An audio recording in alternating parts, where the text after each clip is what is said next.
In this video, I'm gonna show you how you can log out your messenger from all of your accounts. It's super easy and we will make sure you get it right.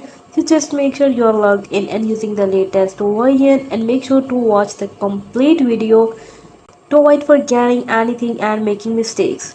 Let's open up the messenger app. Here you can tap on the menu icon right here. Here you can see the starting gear. Scroll down. And here you can see Mega Account Centers. Just tap on See More in Account Centers. Here you have to select passwords and security.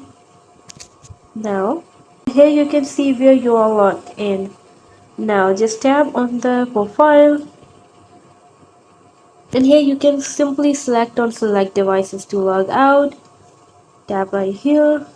And if you want to select all of the devices, just tap on select all. And if you want to select one of the profile, just tap on select one.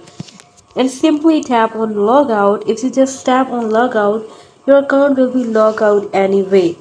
So this is how you can easily log out devices on your messengers. It's super easy, and I hope you guys like my video. Please guys, consider showing your support by commenting, liking, sharing and subscribing to my channel for more valuable content in the future.